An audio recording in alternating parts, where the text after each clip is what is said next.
नमस्कार दोस्तों, मैं आपका अपने चैनल एचवीएस स्टडीज़ में स्वागत करता हूं। इस वीडियो में आपके लिए 30 अप्रैल 2022 का करंट अफेयर लेकर आ गया हूं, जिसमें हम बात करेंगे स्टैटिक जीके और रिलेटेड करंट अफेयर के रिवीजन की। अगर आप इस चैनल पर पहली बार आए हो तो आपसे अनुरोध है, चैनल को सब्सक्राइब कर लीजिएगा। वीडियो अच्छी लगे तो वीडियो लाइक करके ज़रूर जाइएगा। लास्ट में आपके लिए क्विज़ रखा है, उस क्विज़ को ज़रूर सॉल्व कीजिएगा। चलिए बात करते हैं लास्ट डे के क्विज़ की। तो लास्ट डे आपसे क्वेश्चन पूछा गया था, who elected as prime minister of Slovenia. तो आप सभी ने आंसर रॉबर्ट ग्लोब दिया था और रॉबर्ट ग्लोब ने जानेज जिंजा की जगह ली है।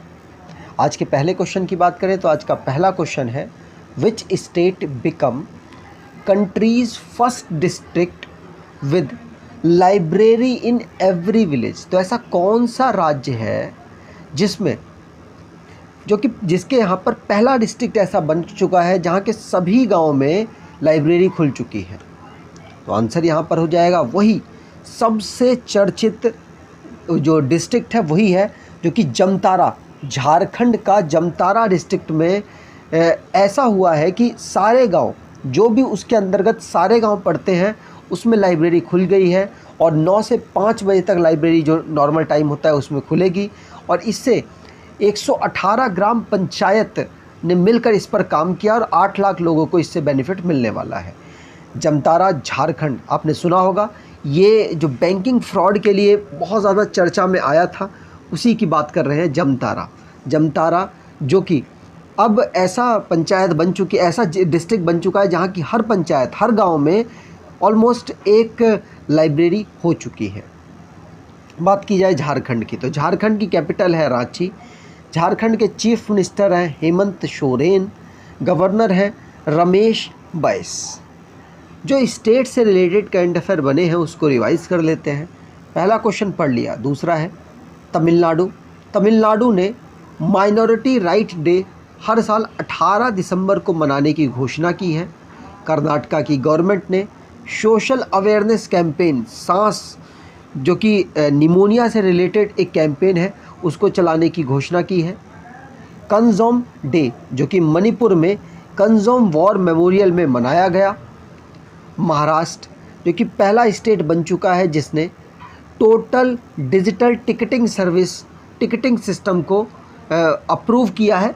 हर जगह नहीं किया है, सिर्फ स्पेशल जो बस चल रही है चर्च गेट से लेकर वो गेटवे ऑफ इंडिया तक, वहाँ तक इन्होंने अलाउ किया है कि totally digital ticketing service system रहेगा। कर्नाटका ने रॉबिन उथप्पा को ब्रांड एम्बेसडर बनाया है ब्रेन हेल्थ इनिशिएटिव का।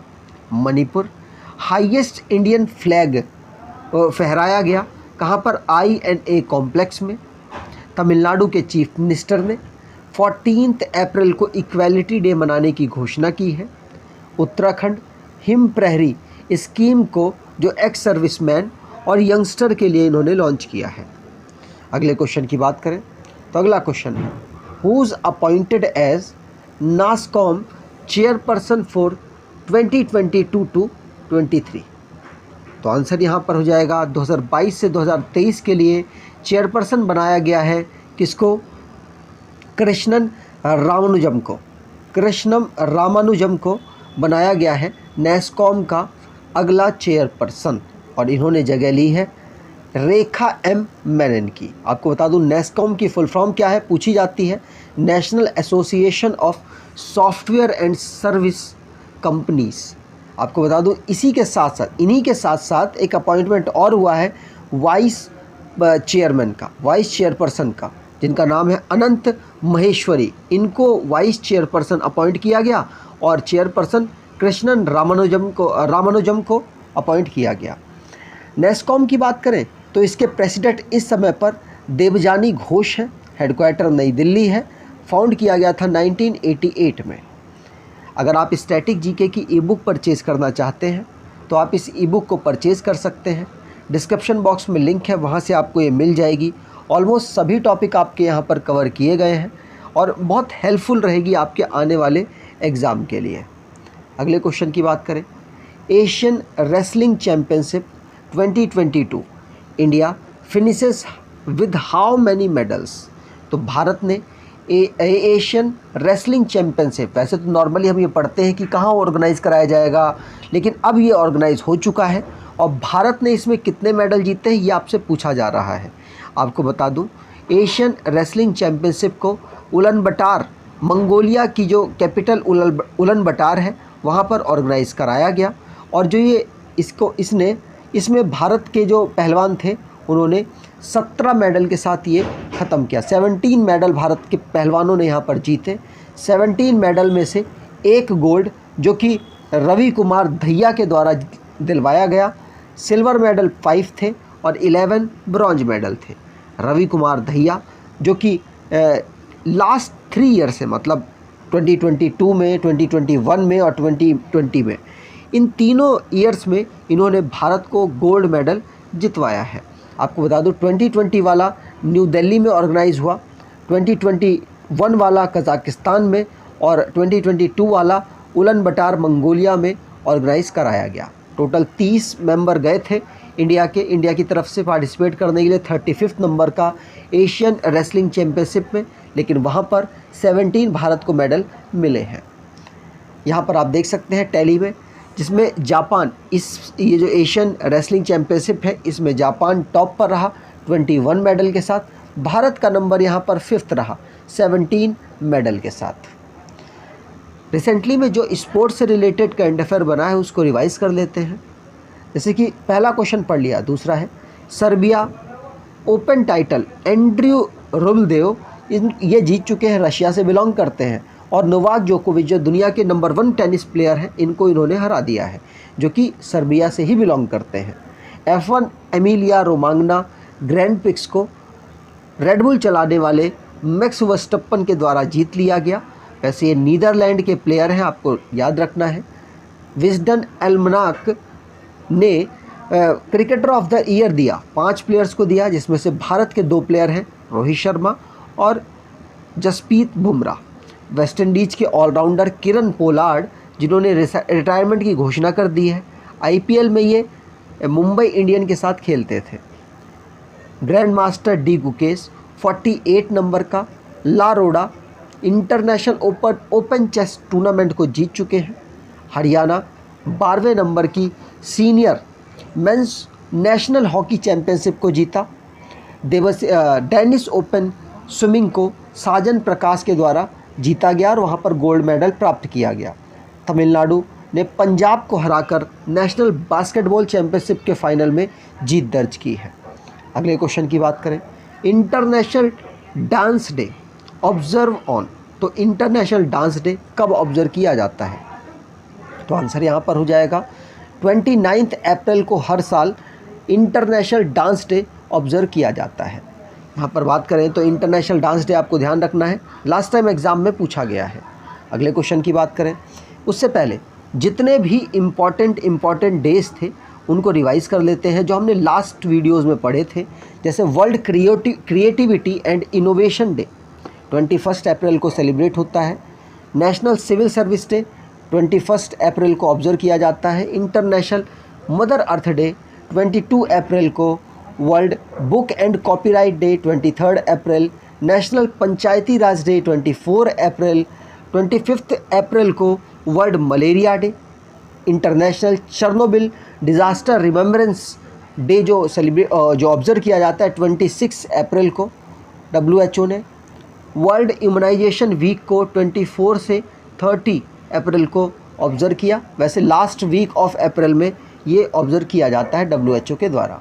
World day for safety and health at work 28 अप्रैल और इंटरनेशनल डांस डे 29 अप्रैल को हम ऑब्ज़र्व करते हैं। अगले क्वेश्चन की बात करें, SIPRI trends in world military expenditure reports 2021। तो सिप्री ने दुनिया में जो अपनी आर्मी पर खर्च करने वाले देशों की रैंकिंग जारी की, जिसमें भारत की रैंक क्या है, what is ranked of Bharat? तो आंसर यहाँ पर हो जाएगा भारत की इसमें 3rd रैंक है।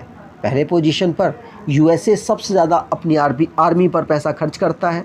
दूसरे पर चाइना है, तीसरे पर भारत है, चौथे पर UK है और 5वें पर रशिया है। आपको सीक्वेंस याद रख लेना है। वैसे तो भारत का और टॉप पोजीशन का आप सीक्वेंस याद रखिए, वही आपके लिए सफिशिएंट है। रैंकिंग से रिलेटेड जो क्वेश्चंस बने हैं उनको रिवाइज कर लेते हैं। जैसे पहला क्वेश्चन पढ़ लिया, दूसरा है साइरस एस पूनावाला जो कि Hurun global health care rich list में टॉप पोजीशन पर रहे। NITI Aayog state energy and climate index में गुजरात टॉप पर रहा। क्यूएस वर्ल्ड यूनिवर्सिटी रैंकिंग में आईआईटी बॉम्बे और आईआईटी दिल्ली टॉप 100 की रैंकिंग में अपनी जगह बना पाए हैं। यूपी इंडिया का टॉप वेजिटेबल प्रोड्यूसर बन चुका है और इसने पश्चिम बंगाल, वेस्ट बंगाल को इसने पीछे छोड़ा है। आंध्र प्रदेश सब्जियों, यूपी तो वेजिटेबल्स और आंध्र प्रदेश फ्रूट्स के लिए टॉप पोजीशन पर रहा है। विराट कोहली को डफ and फेल्प celebrity brand valuable report में टॉप पोजीशन पर माना गया। Hurun global under 40 self made billionaire में भारत की रैंक है 4th। यूएनईपी ने एक रिपोर्ट जारी की जो कि मोस्ट नॉइस पॉल्यूटेड सिटी में दुनिया की ढाका को माना गया। आगे क्वेश्चन की बात करें, which country host the world largest cyber exercise. आपको बता दूं जो एक्सरसाइज है, जो साइबर एक्सरसाइज है, इसको नाटो के द्वारा ऑर्गेनाइज कराया गया और नॉर्थ अटलांटिक ट्रीटी ऑर्गेनाइजेशन के द्वारा इसको ऑर्गेनाइज कराया गया। और आपको बता दूं जो ये ऑर्गेनाइजेशन है ये इसलिए ऑर्गेनाइज कराया गया क्योंकि डर है कि रशिया हो सकता है टेक्नोलॉजी का यूज़ करके इन्वेजन कर सकता है यूक्रेन पर। इसीलिए नाटो के द्वारा इस एक्सरसाइज को किया जा रहा है। कहाँ किया जा रहा है? तो आंसर यहाँ हो जाएगा एस्टोनिया में ये किया जा रहा है। एस्टोनिया यूरोप का एक देश है जिसकी कैपिटल है टलिन और यूरो इसकी करेंसी है। टलिन एस्टोनिया के टलिन में NATO corporation cyber defence centre of excellence organise कराया गया, जिसका एक लाइन आप स्टेटमेंट कह सकते हैं, लॉक्ड सील्ड 2022। मतलब कि यूक्रेन को सिंपल सी बातें यहाँ पर बचाने की कोशिश की जाएगी रशिया के इन्वेजन से, साइबर इन्वेजन से। अगले क्वेश्चन की बात करें, which company becomes first Indian company to hit ₹19 lakh market capital. तो 19 लाख मार्केट कैपिटल का किस इंडियन कंपनी ने ये रिकॉर्ड बनाया है कि अपने मार्केट जो कैपिटल है उसको 19 लाख टच कर दिया है? तो आंसर यहाँ पर हो जाएगा कौन है? रिलायंस इंडस्ट्रीज़ ने 19 लाख मार्केट कैपिटल को टच किया है। और आपको ध्यान रखना है, यहाँ पर साइड में फ़ोटो भी थी, आप समझ सकते हैं। रिलायंस इंडस्ट्रीज़ लिमिटेड ने 19 लाख करोड़ का जो मार्केट वैल्यूएशन है वो अपना दर्ज किया है, जो कि अभी भारत की ये पहली कंपनी बन चुकी है। रिलायंस इंडस्ट्रीज़ की बात करें तो इसके सीईओ मुकेश अंबानी हैं। धीरू भाई अंबानी ने इसको फाउंड किया था 1973 में महाराष्ट्र में और हेडक्वार्टर इसका मुंबई है। अगले क्वेश्चन की बात करें, who's named Laureus sportsman of the year 2022। तो लॉरेंस के द्वारा sportsman of the year award किसको दिया गया? तो आंसर यहाँ पर हो जाएगा, ये कारों की रेस करते हैं, इनका नाम है मैक्स वर्स्टप्पन। पिछले साल इन्होंने बहुत ज़्यादा बढ़िया परफॉर्मेंस किया था और करीब 13 से के आसपास इन्होंने जो कारों की रेस थी वो जीती थी, इसीलिए इनको sportsman of the year award से सम्मानित किया गया, मैक्स वर्स्टप्पन। आपको बता दूं इटली की जो मेंस फुटबॉल टीम है उसको Laureus team of the year award से भी सम्मानित किया गया है, ठीक है। और sports women of the year Elaine Thompson Herah को अवार्ड दिया गया है, जो कि जमैका की ओलंपियन है, ठीक है। चलिए आगे बात करें, और भी अलग अलग कैटेगरीज़ में दिया गया, लेकिन सारी कैटेगरीज़ आपके लिए इम्पॉर्टेंट नहीं है। सिर्फ breakthrough of the year prize आप याद कर सकते हैं, MR रेडुकानू को ये अवार्ड मिला है। अगले क्वेश्चन की बात करें, SBI cards tie up with which company to boost digital transformation. तो आंसर यहाँ पर हो जाएगा, SBI ने TCS के साथ मिलकर अब अपने जो डिजिटल ट्रांसफॉर्मेशन है उसमें अपडेट करेगा और बढ़िया परफॉर्मेंस करने की कोशिश करेगा।